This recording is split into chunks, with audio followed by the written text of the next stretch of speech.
Hello, innovators. I'm Dustin Miller, PolyInnovator. Today I'm talking with Alaina Dorsey. She is the creator of BudBiz Creative and Rebel Quo merchandise. And so I wanted to make sure I got that little name right there. Thank you for joining me on the Polymath PolyCast. Hello, and welcome to the Polymath PolyCast. I suppose I should say I'm not using Rebel Quo. It's just Laneware now. I've gone through so many changes. Yeah, I think we'll touch on that a bit later on too, and that's why I think maybe I was a little confused there because I saw the Laneware as well. So, but thank you for joining me on the Polymath PolyCast, a show by PolyInnovator. Please say hello to the innovators in the audience. Hey, innovators. I like that when talking to people like that, that's kind of the community building up, the people who are making a change and doing stuff. And so we're here to talk about fitness, creativity, health, language learning, and how the cannabis industry is evolving. So please, as a way to break the ice, share something about yourself that no one knows about you. Oh man, I feel like that it could be a lot of things. Well, I've been studying Japanese on and off since I was 10. That's longer than expected. I saw that you mentioned it like on the Calendly when you signed up. I didn't know it was that long ago. That's crazy. Well, because my fluency is like hit or miss. So when you tell somebody you've been studying something more than half their life, it's like, oh, just say something. And I'm like, I haven't been studying Japanese right now, so I can't impress you at the moment. Well, for one, I've been speaking Spanish most of my life, but when someone says, oh, say something in Spanish, it throws you off. I think in general, when it comes to any language, you have to be immersed in it for at least like an hour before you get kind of in the right mindset for it. Exactly. And so it's like, you've been around it since around the same age where I started learning Spanish. And it's just one of those things where we might be relatively fluent in it, but we have to be in that mindset. Exactly. It is interesting too how like your brain changes. Some people actually think in Japanese versus thinking in English. Some people dream in Japanese versus English. It's kind of cool. Yeah, it's not really been a struggle since, like I said, it hasn't been my main focus at the moment, but there have been moments like when I was in college and actually putting in the time with Japanese where I did start having some dreams in Japanese. And then when I was in Japan back in 2014, I ended up staying at this place with this French woman, and she didn't speak any English, but she was fluent in Japanese. So we only talked in Japanese. And after like, I think a day or two of us just talking, I couldn't stop myself from thinking in Japanese. Yeah. That's really cool though. And it's kind of interesting too, where you might even be able to learn French that way as well. I've always been fascinated with this whole idea of becoming a polyglot, being able to speak multiple languages, jumping around between different ones. I definitely I still want to pick up Korean just because I'm also into film, like animation film in South Korea. They overlap with that. South Korea is actually a part of the American pipeline, or like most countries' pipelines for animation to cut costs. So like Family Guy, The Simpsons are actually animated in South Korea. So because of that aspect, and because Korean and Japanese are similar grammatically, I want to pick up on it. Right. And so it's interesting. So how successful have you been with learning Japanese? It's dependent on the time. Like I said, as of late, I haven't been focused on it because there's been so much that I've had to pick up on with the cannabis industry and learning marketing and learning strategy that it would slow me down because my reading comprehension hasn't been like up there for me to be able to study those. So it's just from a time constraint point of view, I've had to learn those things in English. But other than that, there have been like moments when it's been so many years. I don't know. Well, it's interesting too because it is a constant practice, and if you're not constantly working on something like that, you're going to end up having a little bit of kind of regression in a way. Yeah. And then on top of that too, like you said, you're studying so many different areas, and I think that everything goes in waves too. So you have different cycles of doing things, and so right now you have 3 different things you're focusing on, and then eventually you'll window down to 2 or 3, and you can go back to having Japanese in that.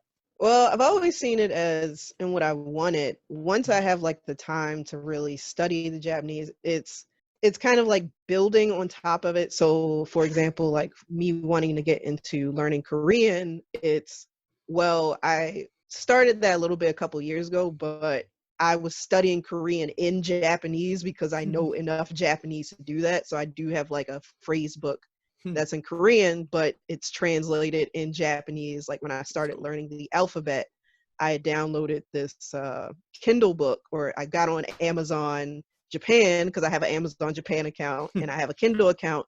So I bought like the Korean alphabet book for that. And on Twitter, I follow Japanese CBD accounts or Japanese cannabis accounts. I follow HubSpot Japan. I Mm-hmm. believe there's SEMrush or Ahrefs.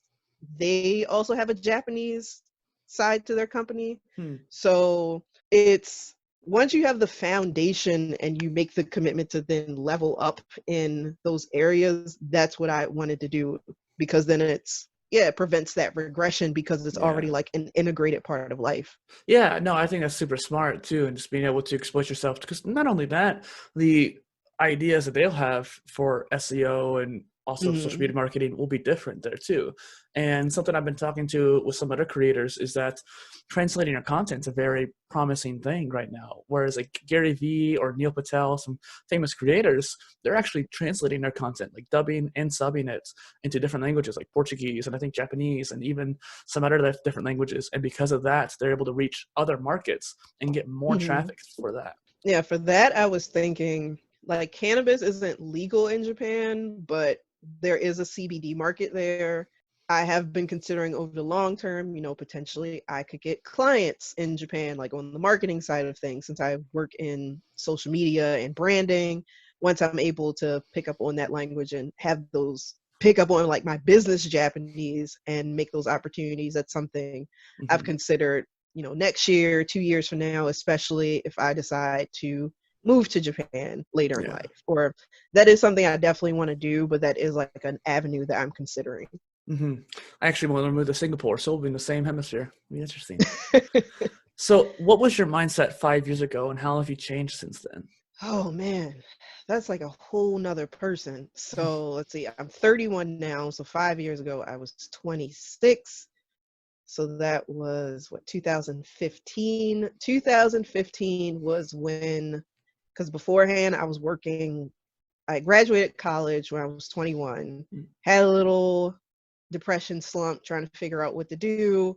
And then my way through that was, all right, I'm going to work part-time and try to figure out my art career at the time. And I couldn't really get the answers that I wanted, or I didn't come to those conclusions by then when I was 26. So that's when I got my first full-time job, my first 40 hours a week, getting benefits, driving to work. That's when I bought my first car from dealership. Like I bought a new car from dealership. And then later that year, because I was also a frequent job hopper, there was very few places that I stayed more than 6 months at. Yeah, I understand that. So I was working at a call center, so it was hell. And so I got a job. I got my first remote job after that, and that ended up being my last full-time day job. Pretty much from there, following year I moved out. So I was still at my parents', but I was working remotely and getting used to working remote, taking advantage of that by drawing during work. And it was for a local startup. So pretty much all the employees were in my same age bracket.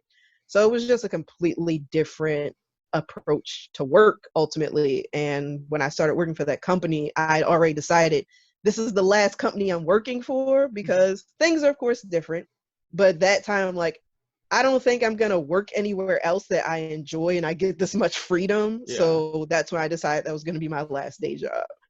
It's interesting too, because like your mindset has shifted from being an employee to becoming more of an employer or self-employed. At least that's what I'm getting from you, Alaina. Yeah. And it's also cool because you started out not really knowing what you wanted to do. And now that you're a little bit older, you started to figure that out more, carve your own path. And you're still very young. You still have plenty of time. And I think it's interesting too, because saying that from someone who is younger than you, it's kind of funny hearing that way. But it is true. We're both really young. We both have a lot of time in front of us. And I get stressed out because I'm like, oh, I'm not moving fast enough. I'm not doing enough. But then I realize, well, 5 years from now, I'm going to be at the next stage that I want to be. And we're still going to have so much time after. Yeah, like the biggest thing, so I think the figuring out aspect was, for me, it was I had an idea of what I wanted to do. And I feel like I've always had an idea of what I wanted to do. The problem was getting it. And I didn't know how to get it. And I kept asking like my parents, all these different adults and all these different people, how do I get there? And it's like, you got to figure it out. Or they tell me other things like, well, you have to work a full-time job and do this on the side. And I'm just like, I don't think everybody does that. And I'm sure I'll do it, but it doesn't jive well with me. But it was also, I had a lot of self-doubt issues and a lot of confidence issues that also impeded it. So that's like another thing that's a part of it, is at least my philosophy from my experience is I don't feel that most people don't know what they want to do. It's you end up absorbing so many different narratives over the course of your life. And if you don't have that clarity and that confidence and that belief in the kind of life that you want to make, you're gonna get lost. And then because you're lost and you're not even sure what's you and what your desires are, you start to tell yourself that you don't know what you want. Yeah. Well, and on top of that too, people often say the narrative is to go to college, get a full-time job. And if you don't know what you want to do, to go to college anyways, because you'll find it out. But nowadays it's getting so expensive for one. But on top of that, it doesn't actually always help you decide, okay, this is what I want to do. People will go there for 4 years, going into it in a law degree, and then be like, oh, well, I don't actually want to do this. And so you and I were probably lucky in the fact that we had an idea of where we wanted to go. And I was always pretty nonconformist too. So I kind of just like said, no, I'm not getting a full-time job. I don't want one right now. I want to spend time working on PolyInnovator and all this good stuff. But it is interesting how you have to have a little bit of grit and confidence too. Fake it till you make it at the very least, to get past some of those societal norms. Yeah. That was the eternal struggle, was because now I'm coming more into the kind of person I am, which I'm accepting as a very loud, boisterous person at times who takes up space. And I don't know, I feel that how I hold myself and, being more cognizant of my upbringing, like my dad is a retired bodybuilder, so he was used to being on stage. My mom used to be, she's getting back into it, but she's pretty much involved with church, so she was a preacher. My older brother, he passed 7 years ago, and he was starting like a music career. But before that, he was doing fashion and all this stuff. So I come from, and then I found out from my maternal biological grandmother, because I have like weird family history on my mom's side. Yeah. But I spent time with my biological maternal grandmother for the first time this year. And she was telling me all these things she did when she was younger, when she was dancing and she was doing choreography. So it's me coming to terms with not just what I want to do, but also my genetics and what my family is and what's in me, and realizing these are things that I want to build on. Yeah. Well, something I've been toying with lately is the idea of like polymathy, or being this multidisciplinary, could be genetic. It's just one of those things where I think part of it's human nature. We are a multifaceted species. We're not ants. We're not specialists for the most part. Some people do well with specialization. So as much as some other polymaths kind of look down on some specialists, I try to think of it as we need specialists and they need us. It's a symbiotic relationship, so to speak. But I think that since the Industrial Revolution has come, we've come into a society of saying you have to go to college, you have to get one degree, one career. And so we, like you said, societal norms and those narratives that people think about. But people like us, we naturally have that inclination towards doing many different things, multi-potentialites and stuff like that.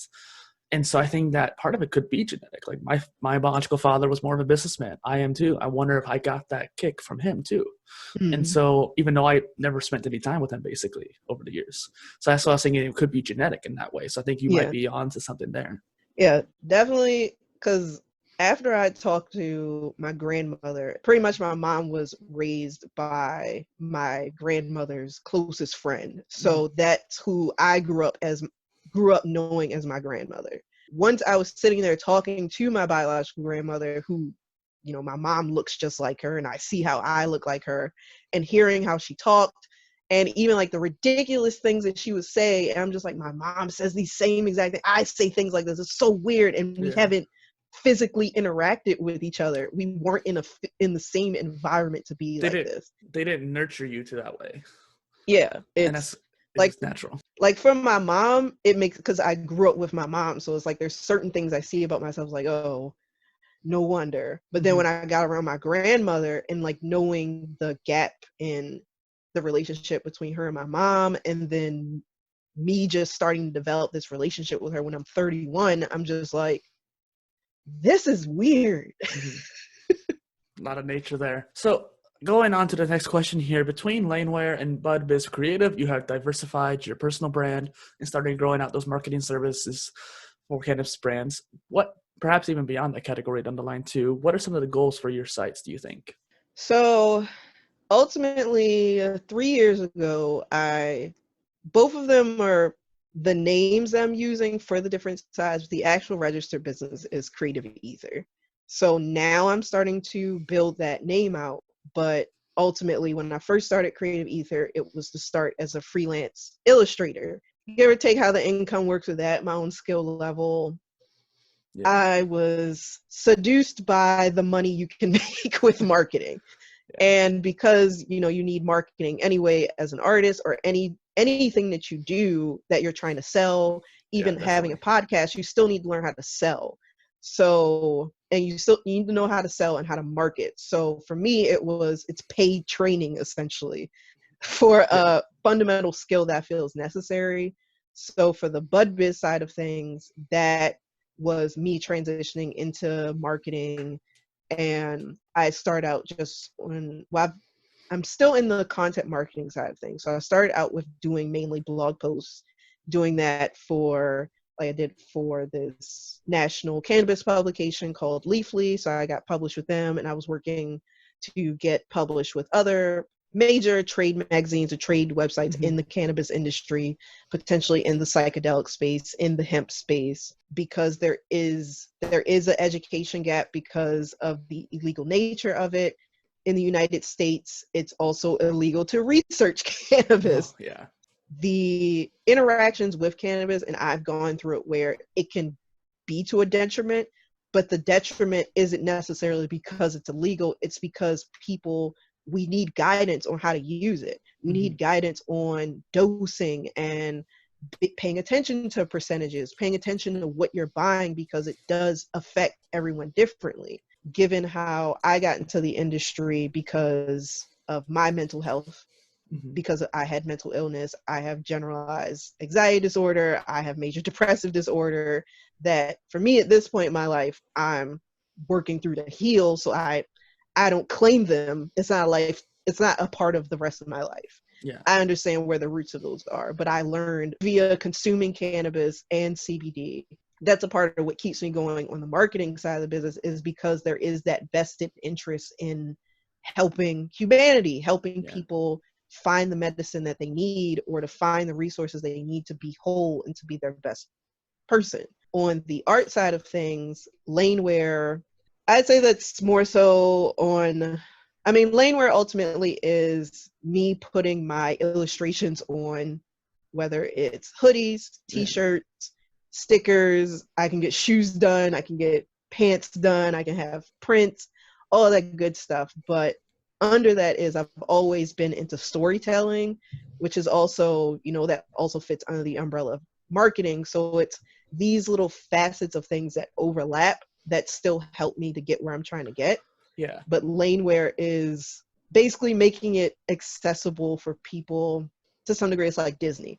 Disney has films, but to make money, they have merchandise. You buy your favorite characters, you buy certain scenes and stuff like that. Same with anime. And that's what I am building with Laneware, is building my stories and my characters and putting them on clothing, so that people, as they get to know my characters and my stories, they'll buy those characters that align with them or represent them, or those scenes that really, like, because I do illustration, I want to make cinematic scenes to like put on the clothing and like what resonates with people. So that's my goal for that. That's interesting too. And I had another question here, because I was perplexed, since you had 3 different sites there that all seem to be about your personal brand and your growth and the stuff you're doing for people and the products you're selling, the services you provide. And I was going to ask, do you think about combining them? But it almost seems like you, instead of combining them into one site for AlainaDorsey.com or something like that, you might still have to do that whole Ether business, and then having the personal brand for you, with Laneware being part of that personal brand. Yeah. Of course, from a marketing and strategy standpoint, it's when it comes to what you're selling, you have to know who your audience is. And if, as someone who's running a branding, social content marketing business, in the cannabis industry, I'm going to have a different audience for that versus somebody who's interested in my stories and my art, because it's not the same thing. It's not going to be the same audience. It's not going to be the same audience as far as what their interests are, what their income level is, what their goals are. So that's why I have that distinction, because I know I'm talking to different people and I have different goals for each platform. Yeah, and that's something I've been struggling too with, this identifying which persona I want to pursue on the main kind of thing, because I want to talk about multiple different topics on the main PolyInnovator channel. And so I'm debating whether or not like a gaming channel should be separate or part of it, because it is part of me. And PolyInnovator is me, Alaina Dorsey is you, and Lainware is you. And so it's one of those things where I think that having it isolated from the business aspect is good. I don't know if you want, this is just my random thoughts, I don't know if you'd want to keep it separate, Lainware, from your creative endeavors as well. But I don't know. It's interesting to think about, because it's like food for thought, kind of seeing how you might want to try to combine certain things to simplify it for you. Maybe for the personas, it's good to separate it, but in a production standpoint of you creating the content continuously and growing all three of them. So I met a guy who came on the show who had 4 podcasts. And like, I believe in him to actually be able to pursue all 4 of those. But it's one of those things where, how do we organize all these different interests? So I've been working through it, because I've definitely lost my ever-living mind trying to figure out how to balance it, and ultimately how to make it as simple as possible, because you can't, or somebody can, but as one individual, unless you're paying people to help you, you can't do multiple complicated things. You can't get everything off the ground in the same way. So, of course, that's me saying it can't. I see it as that, because at least my head comes up with ideas and all these things. Is like, okay, we're in reality. I have to make these things, and making things takes time. So there's a concept called the second brain over in like Silicon Valley, where you essentially have the mind dump. So creative people like us who come up with all these ideas all the time, you can dump it, get out of your brain, and basically focus. It's kind of like decision fatigue. When you have all these different ideas and you don't want to make a decision right now or focus on just that one thing, if you have the potential to do all these different things, that's great, but doing them is actually the important part. And so if you put it down, the idea may not be as powerful the second time you come to it, but more than likely it actually might be more powerful, because once you put it down and you know it's there, you don't have to worry about it anymore in your brain. And so you can actually focus on what you're doing then, and then actually on the back burner, it starts thinking about that other idea without you having to consciously think about it. Yeah, because so I've pretty much started with how I'm promoting it, because as a marketer, and as I've been getting more comfortable with that as a part of my identity and understanding it, it's, you can make whatever, but it doesn't matter if you're trying to get something seen but no one sees it. So my thing with that is, like, I have all these ideas, but I have to pick less because of the amount of work it takes to even promote it. Like, the main thing with marketing, I think even artists, like professional artists, will say it's 50 or less than 50% of your time is actually going to be creating. Most of your time, at least another 50% of your time, is going to be marketing and promoting. That's something that I also struggled with, and I had to make those mental changes. And I had to rewire myself to accept, okay, what are the things that I want to create that I'm not necessarily trying to promote? Because that was my main struggle with art. Was I like taking my time with things, but if you want to be consistent, if you want to be sharing things with people, that it has to be systematized, because you want to make it as easy as possible. So for me, it's, okay, I want to just do drawings and not think about money. So I work in my sketchbook. I let myself be open with that. That's the decision that I made.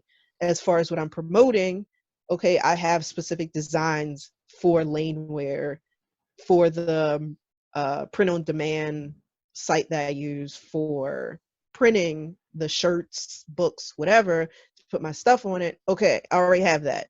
So let me come up with a system that I'm going to promote it, but I'm still working on my own things that I don't feel as much pressure that I have to share with the world so they know that I'm doing this. Yeah. So, So something I've been working on is this idea of automation as much as mhm, possible. And the thing is, people get a little too weird with automation. They get kind of scummy in a way where they're just constantly sharing posts, and that's not good. But if you can combine automation with good engagement, so actually creating posts and videos and images that you actually want to engage people with and focus on mhm, those posts, those are the posts that you spend a lot of time on versus using like Zapier or various tools like Buffer or something like that to automate your posts going out and get just a sharing of the, like, hey, I made a new product, go check it out real quick. That's not anything much. People might comment on it. Most people won't. Most people will just click through and see it. And so that just automates that particular workflow. And then you can focus on the actual engagement posts. yeah, that's what I'm in the process of doing. The major thing, at least as far as the marketing technique that I'm trying to help with that process, is having that the main engagement piece, like you said. So what I'm doing is I have three, I have three, or not really three. I have two, let's say, video shows going on. I post them on IGTV. I have two shows. So one is called Bud Biz Breaks. So that's under the Bud Biz creative brand. And then the other one I have is Free Creative Ether, which is under the Creative Ether brand, which overlaps with Laneware. The Bud Biz creative shows, those are marketing shows. I also share those on LinkedIn. And the Free Creative Ether show, I share that on Facebook. But ultimately, it's those are pretty much like cornerstone engagement projects, and every other kind of marketing around that is pretty much all my marketing is around that. Mm-hmm. So promoting it, so I record the audio transcriptions when I do videos because I plan to turn those into blog posts. Then I can also pull from the transcriptions and make social media graphics and make visuals that are shareable, or say things that are really iconic that people do want to engage with or they'll share. But Yeah. ultimately, all the content and all like the automated posts I'm making are going to be derived from those pieces of content. Exactly. And that's a good, I'm proud of you because there's a thing of content repurposing because a lot of people Yeah. don't think about that. And in fact, I love content repurposing so much. I got so nerdy about it that I've gotten at least 3 out of 4 of the biggest minds, like Hani Mora, Kareem Mustafa, all these 7 people of this content repurposing space on the show. Mm-hmm. So I'm like, I want to Nice. connect with these people because I was like, I want to learn from them. And the only other one I haven't gotten on yet is Amy Woods, and she's a Mm-hmm. really big person in that field. But taking a piece of content that you make that's really good and then putting it elsewhere is something that's so simple, but most people don't do it. This show is video. I post it to Facebook because the tool I use for automation, repurposed.io, takes that Facebook video, sends it over to YouTube. I also take the Mm-hmm. audio out and put it on my podcast host, even though this is a polycast, I use the podcast host. And then it takes that and sends it over to Amazon, Google, Apple Podcasts, Spotify, all that good stuff. So it can Yeah. distribute just from one piece of content. And that's also what I'm planning with the videos, is because I use otter.ai, which is the audio transcription app that I'm using. But when I'm doing the transcription, it also records the audio. So then I don't have to strip the audio from the video. I already have the audio here in the otter.ai app. So now I'm about to upload it next week or the week after. I'm going to sit down and make an intro, make an outro, make my preliminary podcast graphic or cover graphic, but pretty much then start the podcast based off of the Bud Biz Breaks and the Free Creative Ether. And then because it's video, Mm-hmm. going through, because I have Adobe Premiere Rush on my phone. So I do want to learn how to do the video editing, or to get like a quick system for it, video editing, put it up on YouTube and just get all these channels. Because I think at the end of the day, and definitely what I struggled with, or just what I wasn't cognizant of before I got really into learning about content repurposing, is that I feel that most people think that you're supposed to make something new all the time. But the reality of being online is most people aren't going to see it. Yeah. So the purpose of repurposing is to increase the reach of what you're already making. Yeah. Well, I'm very upset because I've tried over 90 different social media management tools over 90 of them because none of them can do what I want to do. And it's very simple because you talked about just people not seeing it. So I developed a strategy from all the blogs I read, because part of my research for this whole content creation field was just literally reading the blogs of all these different social media management tools. And I learned a lot from that. And one of the things was just echoing it out, not necessarily sharing the same post, but just echoing it out over time to try to maximize its reach. So you send it out like the day of its release, a day later, preferably at the opposite time of day. So if you did it morning day of, the next day will be a day later, or vice versa. And then a week later, a month later, half a year later, and even a year later, especially for evergreen content. And it's like, why isn't any tools really doing this? Missing Letter sort of does that, but only with blog posts, not with videos and podcasts. So it's like, it's frustrating. Yeah, because this week is when I've just started getting the cycle going. You've tried 90 different schedules. That's crazy. It was insane.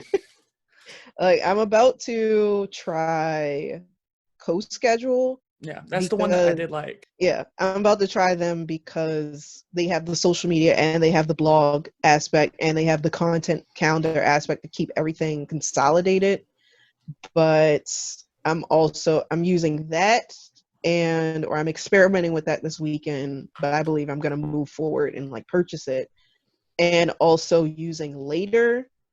I do still want, Later, because, and getting like one of the premium ones because they get the analytics for the hashtags. And that's the main reason. And then also Buffer and Later, because I'm also considering, because I do social media scheduling or management for clients, because then I'll say, hey, you can invest in this software, because the major thing between Later and Buffer is that Later doesn't have LinkedIn. Yeah. Oh, and also Later has to have images, but I do like Later too because it has. I try to go for the free plans because I don't need necessarily analytics too much right now, but I do want the Instagram stories. So at some point I need to pay for the plans. But Later's really cool because you get like 3 freedom for posts that you can schedule out, which I really like. Buffer is just, I go back to Buffer just because it's so simple. CoSchedule out of those 90 tools was the only one that actually was able to do what I wanted to do, to schedule it out the way I did, because you could set up a template in there and then you could apply that template to every single campaign. And no other tools allow you to do campaigns like that. There's one other tool for WordPress, but that's a whole nother story. But what I'll say before we move on here is Zapier. If you take Zapier and do okay, you get a new podcast or a new video, you can send a message to CoSchedule through Zapier and have it automatically create a campaign. And then you can apply that template that you have for the blog post too, all these different templates like, hey, day of, day later, week later, and apply it to each type of content as well. And that was how I was able to do it. I can say I've stuck my pinky toe in Zapier, but it's complicated. It's definitely, I figure once I have like my own system going, as far as my own content production, I definitely do want to, especially now you're talking about it, Zapier is definitely a tool that I want to learn how to use by the end of this year. Well, and the problem is too, like it does break. Like I literally had a simple automation break on me this past week that was really frustrating, but it's cool because there's certain things you could do with it you can't do with other tools, even other tools like Zapier. I actually try to do that whole plan of like a day of, week later, month later in Zapier. I try to create a content scheduling tool in there, but it kind of broke down after a couple of steps. It is interesting too. So between playing guitar, dancing, animation, and film being your interests, you certainly have working on your own path towards creative polymathy. How have you balanced your time to get to all those? We kind of touched on that earlier.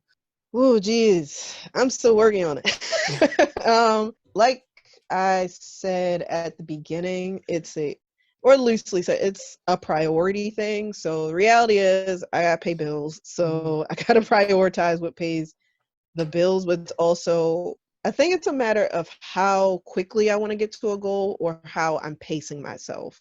So when it comes to playing guitar, I'm not trying to be a rock star. I'm not trying to build a following or anything with it.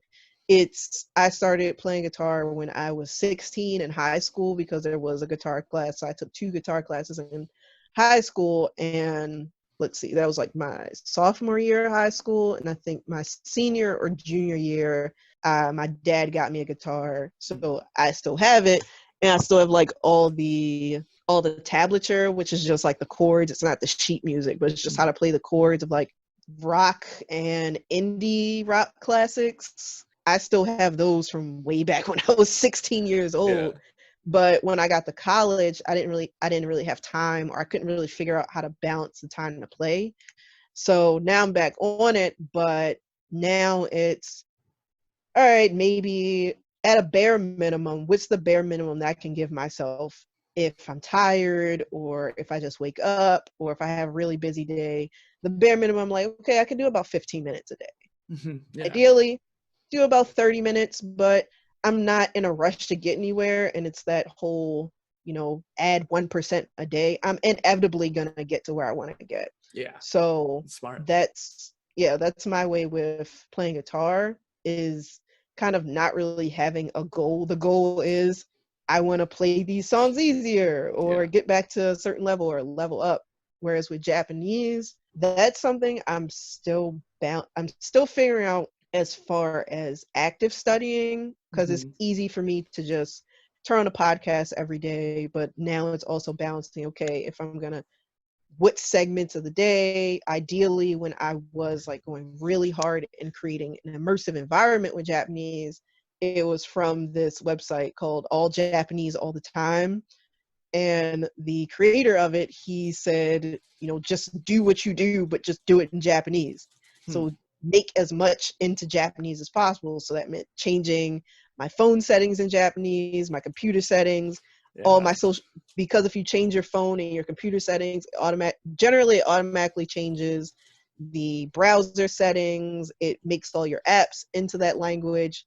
And my PlayStation, put that in Japanese. Some PlayStation games, especially not all Japanese like made games have the option, but it's been the case with some games since PS3, where if you put the system in Japanese, it'll turn the entire game into Japanese. That's cool. So, and then like I was saying before, if my reading comprehension was higher, if I had more patience, I get emails from HubSpot Japan, having the patience to read through the blog posts in Japanese about marketing so that I can get that language, or to get the vocabulary, because that's what I had done when I had like a year stint where I made this immersive environment, because it was the first time I read all Japanese all the time. So that was back in 2013, 2012, because it was before I went back to Japan in 2014. But pretty much at the time I was into a lot of self-help and productivity things. So if you are familiar with like Kotaku, the Gizmodo brands and whatnot, they have a Japanese site. Yeah. So they have a Japanese versions of their sites. So I was reading Lifehacker. So I learned all these productivity vocabulary words and self-help vocabulary words and like drawing vocabulary words, just because I was reading blog posts about the content. Well, and that's really interesting too, because you made it contextual. It's not just learning the textbook Japanese, but the actual like marketing and self-help and all this stuff. But essentially, you're making it much more useful and more actual powerful to actually know it and learn it, which is cool. And speaking of self-help and productivity, something I've been working on is this idea of like you have growth and you have production. You have the input and output. And I didn't come up with that idea. I've learned it from other people who are in this space, but I created my own system for it, called the personal poly-innovation system, because the first phase of PolyInnovator has been around this education front with the modular degree and this self-education, that kind of thing. But beyond that, there's self-development, there's self-improvement. You mentioned earlier that 1% every day, that's a key cornerstone of habits and systems. So you have like the self-education as a foundation, you have the consistency from self-improvement, meaning the habits and systems that we just said, the 1% every day, the atomic habits and compound habits. And then you have the self-development aspect, which is the exponential factor. If you can get that into order, that's really interesting. This leads me to my next question here. Is that something I talk a lot about, is the 4 pillars philosophy that I created, which is that self-development aspect. And I mentioned this because I think that you resonate with it, because I made this as a way to balance out your life and try to help with your development. And so it talks about the 4 major areas, the mind, body, spirit, and emotions. So how have you balanced those in your life? So that's still a work in progress. The main thing has been my schedule. I'm still recovering from, I had a very tumultuous 2019. If yesterday I found the perfect example of it, which is if you're familiar with Dragon Ball Z, if you watch a scene where Android 18 kicks Vegeta in his arm and breaks his arm, that's the perfect example of pride breaking and all your dreams kind of coming out via a very embarrassing scream. Ugh. It's the best I can explain it. But ultimately, Good metaphor. just from the just from the amount of stress I had, it ended up affecting my eating. So then because I wasn't eating enough, my energy levels were all over the place. Yeah. So now I'm still in the process of, as I've been having more grace and patience with myself, has been realizing that I have to do less and I have to take my time and really pay attention to how my energy levels fluctuate and how to pretty much maintain. I think this is just a thing with entrepreneurship in itself, because it takes a lot more energy for us to do what we do because we're making it. We're making our lives. And it's not to say anything less of anybody who has a 9-to-5 or goes to college. It's you're going into systemized environments that are already, the systems are already developed for you. Even it being called a 9-to-5 in itself, like, is a system. Yeah. It's already a system that you have. It's already a schedule in mind. So for me, it balancing out, okay, what parts in the day can I get certain things done? When I get up, my current routine is get up as soon as I wake up, work out or drink water, take some deep breaths, because if I went to bed stressed or I'm stressed about something, I'll be really anti and I don't want to do anything. Yeah. And today's like really rainy, so I was about to just lay in bed. I'm like, oh my God, I got podcasts to do.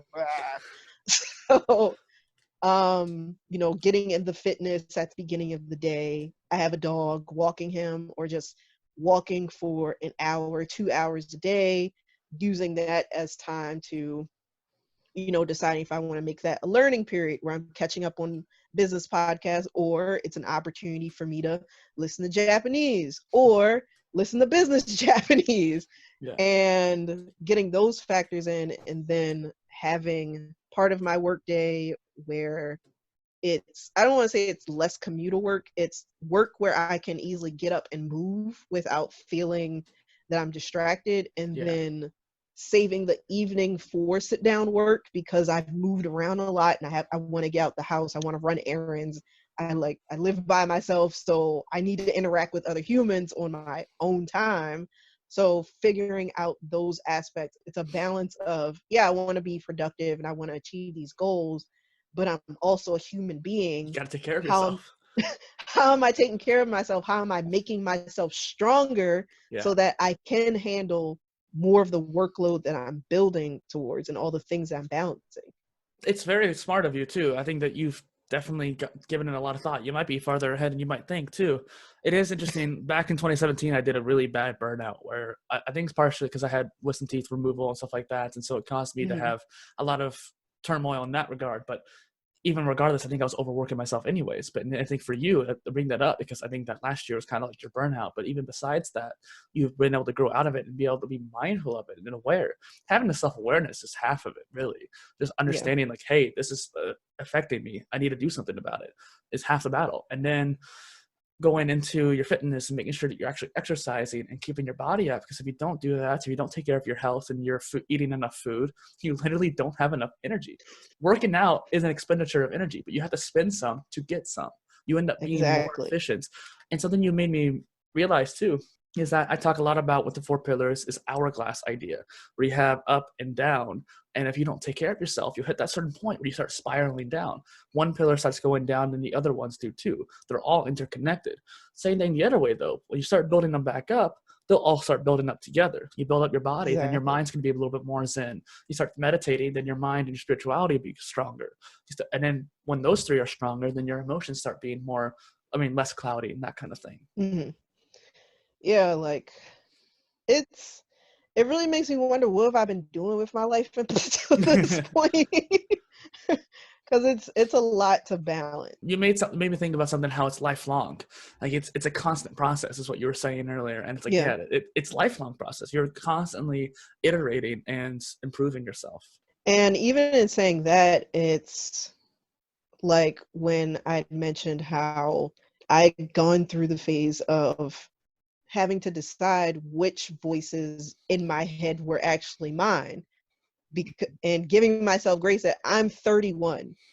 Up until about 18, other people, I was going by what other people were telling me to do life because I was a developing human being. Mm-hmm. And really from, 18 to, into my mid 20s, I was pretty much an adult on training wheels. Yeah. I was still learning how to be an adult. And now I'm in a place where, I really, because by the time I graduated college, I honestly had no kind of understanding of what the rest of my life would be like. And now where I'm at, it's okay. Like last year, my great great grandmother died at the age of 104. So I'm like, okay, maybe I want to outlive her. Yeah. That would mean, yeah, it's like, okay, if I want to outlive her, that means I have to be on Earth for at least another 75 years. Crazy. What am I doing to make it? And what am I going to be doing with all that time? And that's what's been helping me shape how I'm living, and also helping me just relax, because I have put a lot of pressure on myself. And I feel like even in American society, everything is go, go, go, go, go. Yeah. You're supposed to be done yesterday with your deciding your entire life. And it's unrealistic and unproductive and unhealthy. And some people thrive in it, or they give the appearance that they're thriving. But having time to take the step back, especially with the pandemic, and see the merits in doing less and slowing down, because I try to do, I don't know, have a to-do list of 20 things, and it's Yeah. not sustainable. So I had to face that about myself and decide what's a priority to me, decide what's going to be, what foundations I have to make that'll help build me in other areas of my life, what areas of my life may have to wait until I'm 40 or 50, because there are things I want to get done right now that I feel like I didn't fulfill in my 20s or in my childhood, because there are things that I didn't finish. So really evaluating all that over the course of this year has really helped me get in the process. And I feel like I'm getting closer to having a system, or just having my daily schedule where I'm hitting all the points that I want to hit. And maximizing that. No, but it's super cool how you were thinking about all these different facets, and you're making sure that you are actually taking care of certain things, and you thought about it in the big picture. And I think a lot of people too, there's a saying that goes around that a lot of people overestimate what they can do in a year, but they underestimate what they can do in a decade. And there was also this video I was watching about stressors, and we're, like you said, our societies go go go go go, and we're constantly bombarded by all these stressors, and if we let them in, it's just going to weigh us down. That is overwhelmingly true. Yeah. On the flip side, on the negative side of, getting back to cannabis, is patients talk about as one, like some people who no longer consume, is because they talk about the paranoia that you can get. And from, at least my deduction on that, is the paranoia it's from smoking. I feel that if you smoke intentionally, it makes you aware of certain things about yourself. Like for me, I've had anxiety, but again, it's been a question of, what does that actually mean? And over the past 2 weeks or so, and I've consumed psychedelics. I've been doing that every couple of months lately, because my goal is, because I've had, I believe, complex PTSD from my childhood, from being abnormal and being picked at and criticized and ostracized for it, but not having that outlet as a child, not having anyone to discuss that with. I have 20 years of unprocessed emotion that I'm dealing with, and understanding that, that's what, at least for me, that's what the root cause of the anxiety and depression is. So smoking, the paranoia is, these are the underlying thoughts that I'm having, and it's making them even more prevalent. So me learning to tune into that and to heal that, so that my cannabis use can be more effective, and that I don't feel like consuming as much. Like I used to smoke 3 times a day. Now I'm down to once or twice when I have a downtime, but usually I'll drink it. Like I have a CBD, THC that I infused in milk and I drink in my tea, and it helps me balance out. They also talk about like microdosing and stuff like that, and just Yeah. kind of get into calming effects. And just as you were talking there, I was trying to make sure I active listen. It's always a skill that I've been working on with this, to make sure I don't talk too much. But something that made me think about is, since your history has been so rough and just, you've grown up so tough, that it's hard to process all that. Like you said, it's like a computer trying to process a terabyte worth of data, or petabyte even. And so what I was thinking is, like, kind of going back to that analogy of the 4 pillars. You have a strong body. You're an exercise, a fitness enthusiast, and your father taught you probably a lot, I presume, and you're a bodybuilder and whatnot. And you're obviously smart, so you're taking care of your mental pillar. And then for you, it's probably more of the spirituality and emotional pillars, because you may have the self-awareness, which is the first step for the emotional pillar, but you still have to process all of that, which takes the spiritual aspect, where I don't necessarily see it as more of a religious context, but more of the balance between the conscious mind and the subconscious mind. And all the data you're processing is down there in the subconscious mind. So you have to be able to connect those different hemispheres of the brain and understand why you're feeling those emotions, which are coming from down here, and over time processing all of it. Yeah, definitely. When, like I was saying, with the smoking and the paranoia, it's having all these thoughts compound in once. Like when you talk about action, was it action analysis paralysis, and just people, like when you shut down from just having too many decisions or too many options. That's what I've been struggling with. And like when I was making these 20, 30 long items of to-do lists, and it's not sustainable, it's then I've really started like putting in perspective and coming to peace with that. I haven't gotten a lot done. I haven't gotten a lot, as much as I've wanted done in my life, because I didn't understand I can take my time with the one thing, or I get to establish what the beginning and what the end and what the middle looks like for something, and I get to define what finishing things are. So now I'm learning to do less, but doing less doesn't mean I'm not doing anything. It's I'm doing things to actually get them done. Yeah. Well, it's about prioritization. And then on top of that too, as creatives, we might be perfectionists and we want to make sure it gets done this certain way, but sometimes it's just a matter of accepting it as it is now. And prioritization is hard, but when you get good at that, it actually compounds a lot more. But I think what's even more important is decision fatigue. So that's why, like, Mark Zuckerberg or Obama and Jeff Bezos, they try to simplify, or Steve Jobs, they try to simplify their wardrobe, because in the morning we spend so much time deciding, what am I going to wear? This morning I was like, what shirt should I wear when we're recording? And it's like, it doesn't matter that much. People watching this aren't going to care that much. I was like, okay, let's go with red because of PolyInnovator. This kind of looks pink actually, but regardless, a reddish shirt to match the brand. But like, I want to even, and I've simplified my wardrobe quite a bit, but I want to simplify it even more so. So that way I just grab a shirt, grab pants, don't care. Let's get into the gear and focus on what we need to focus on for that day. And that's just one step in the day of where you're making decisions. What are you going to eat? When are you going to eat? When am I going to work out? What am I going to prioritize first? When am I going to do it? All these different decisions that don't actually matter. Like, when you do it, doesn't matter. That's why what's really cool about remote work is that people are starting to work more towards their circadian rhythms. So they're actually starting to work when they're most awake. So if someone wakes up at 10 a.m. because they stay up till 2 a.m., well, they're able to work at midnight now and get better at actually productivity. Like, they're doing better at their job because they're actually working at the times they feel best. And they don't have to worry about decision fatigue. Like, when do I have to work about it? Well, they know when. They want to do it then. So it's good. Yeah.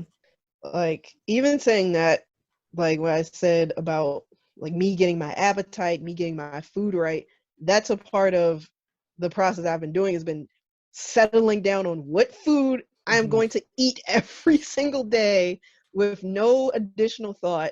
But because, how do I make it taste good? Maybe I can change it up a little bit. Like, I have pasta every day. I have a peanut butter and jelly sandwich at least every day. It's like, okay, what variation can I make if I get in a mood where I'm like, I'm tired of eating this? It's like, okay, strawberry jelly. I can, I can switch up the jellies. I can change the jams. It's for spaghetti. Okay, I need to get more vegetables in me anyways. I need to start pre-cooking vegetables to add in my spaghetti that I cook every day. And when it came to, okay, I still want to have a balanced diet. All right, because I've devoted most of my life to Japanese culture and I'm into Korean culture and food. all right, I'll add that to my cuisine because they generally eat healthy as people. And most times than not, I enjoy Japanese food. Right. So it's all about, like you said, prioritization and more importantly, systematizing things so that there's less thought involved because we need our brains for bigger More things. important stuff, yeah.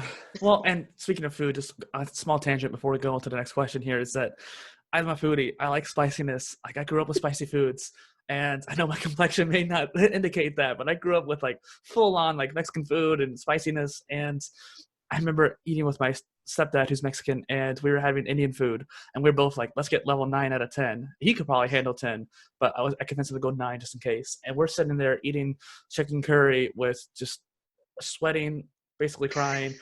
Both of us could handle it. Like it wasn't like too much. It was just like really hot, and we started getting basically a euphoria from the spiciness. We were just starting to giggling and stuff like that. So it was just so spicy, and we're sitting there like, this tastes so good.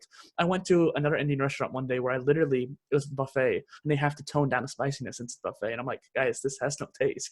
Is there a way to make this more spicy? They gave me a bowl of like chili powder, like not a bowl, but like one of those tiny little condiment things, and I used like half of it, and it was just like, jeez.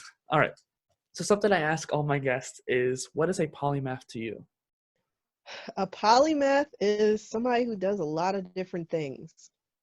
Okay. To be very simple. But, you know, it sounds more of a sciencey or more, I don't know. I don't want to say authoritative, but it sounds more, it's just the modern for being a Renaissance man or Renaissance woman. Yeah. It automatically reminds me of Da Vinci but you know, going a bit more recent, or not really recent, but you know, also Benjamin Franklin, but being able to touch on these different areas of human existence and enjoy it and be good at it. Yeah, I like that answer. That's cool. And so kind of moving on a little bit here too, going off something you said on Twitter, certain brands are doing okay with marketing, but just being okay or bland doesn't actually make you stand a test of time. So what are some of the things you believe would stand over time? It just comes down to emotion. Mm-hmm. Well, it's not just emotion, it's because it's tied to art. Humans like beauty. Yeah. That's, where did I get that? I may have gotten that from reading, because I occasionally read brainpickings.org, and that website pulls from a lot of people throughout, a lot of creatives throughout time, whether it's visuals, but generally it's going to be writers like Dostoevsky or poetry and whatnot. They cover a lot of different people, but stand the test of time, which is, okay, so brain pickings, as well as I think I don't remember which video I watched, maybe on Academy of Ideas on YouTube, but talking about Good the channel. value of beauty and art and why it matters to human beings. And I feel like when it comes to money or commercialization or marketing, there's a very janky way that companies try to use art. But in the end, it takes a certain degree of bravery to get outside of the copycatting, if that makes sense. Particularly, again, from the cannabis industry side of things, I see a lot of copycatting. There are major iconic companies, like big companies in the industry, that, you know, they have a specific look, but when you start to get down to the minutia, or smaller companies, or even on the B2B side of things, they're okay with, let me just do a palette swap, and this is what my company, this is what my company represents. And as long as they're making money, they don't care.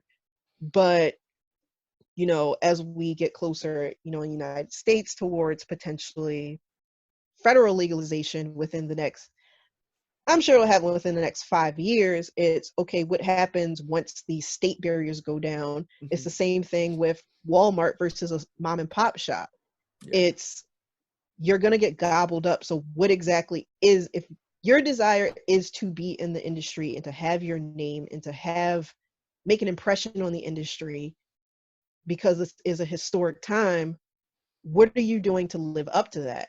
And that's what the branding, at least to me, that's what branding and marketing is Mm-hmm. what are you willing to do to make sure that whether you leave the game, whether you sell your company, whether you step down, if your goal is to build a legacy, that also includes what your look is, because it's how people connect with your brand, and that's in the look, that's in the sound. And you can't do that, or you can do that just by copycatting, but you're not going to really be Authentic. remembered for that. Yeah. And what you said there applies really in any industry, but especially ones that Yeah. are growing, like cannabis industry. And even like Zoom, for example, went out of their way to, they sacrificed some security at first so they could scale up in order to adapt to the pandemic. And so a lot of Mm-hmm. you saw a lot of companies either hyper grow or close down for good because they weren't able to adapt. And Zoom was able to adapt. Like, they got a lot of scrutiny over the non-security aspect, and I get that, they deserve that, but they also had to make a sacrifice. It was opportunity cost and prioritization. They want to prioritize getting more people in, which I think was better Mm-hmm. for them in the long run. We're using Zoom right now. I don't even like Zoom, but it's the best option for me because I can't afford. There's only one option right now that's better, but I can't afford it. It's like $50 a month, $40 a month. Can't do it. But like, this has 25 frames per second and decent quality video. It's like 480p, whereas Skype is 17 frames per second and like 360p. It's even worse. You can't have that when you're doing higher quality videos and conversations like that and try to post it online. By the time you Mm-hmm. post it to YouTube, the way it optimizes it on YouTube is already going to make the quality down even less.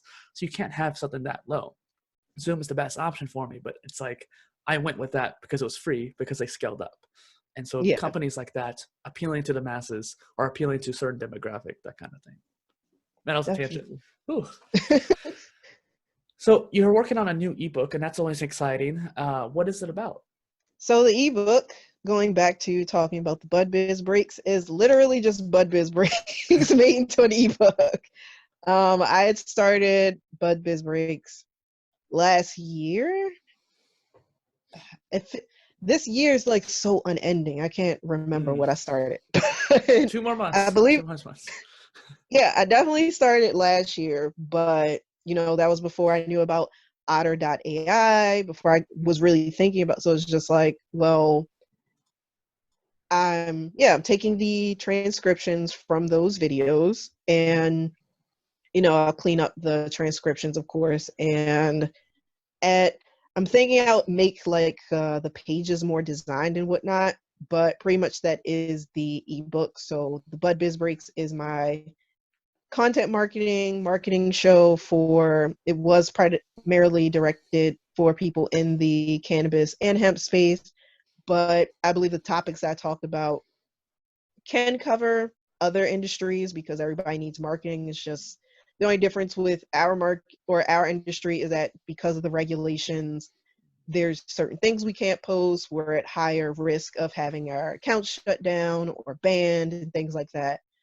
We can't use ads, or there's particular ways to use ads because it's federally illegal. So Google's like, well, this is drug trafficking and stuff like So you that. have to be careful, yeah. So yeah, so it's a compliance thing as well, but I also am using it as a resource I've worked with solopreneurs and smaller businesses, but I want to scale up and make more money, which means working with bigger companies. So this is still a resource for people who may want to get an idea of what it's like to work with me, or they can't afford to work with me at the time. I may have space available for lower budgets, but it's, to get people started on what they can do for themselves, or for them to learn how they can qualify the right people to hire them for getting the Yeah. work done. Let's transition to the next thing about what too. Is like, where can people find you online? Everywhere. No, I'm not everywhere. I'm omni-channel, but like, you gotta. So on Twitter, I am the Alaina Dorsey. I feel like that's the best way to just be able to chat with me and to talk and see what I'm doing kind of from a lot of different angles. On the cannabis side of things, I'm active on Instagram under BudBiz Creative, and on LinkedIn, Alaina M. Dorsey. If you just look me up there, I primarily am using LinkedIn for cannabis hemp industry connections, but I'm expanding into psychedelics as well as e-commerce. And for art things, I'm Lainface. That's Instagram, and I'm building my TikTok. Give me a follow on, it depends on what your needs are. If you want to connect for my personal brand or get to know me or learn about marketing or just share different ideas, Twitter's definitely a place to follow me. Otherwise, if you are looking for an art outlook or you want to check out new artists, at Lainface is the best way to follow me. So that's Lain face. And, if you need marketing help, BudBiz Creative is your angle. So all depends on what you're looking for, but at the bare minimum, follow me on Twitter. Thank you. Once again, it's Dustin Miller, PolyInnovator, and Alaina Dorsey on the Polymath PolyCast. Thanks for coming on. Thank you.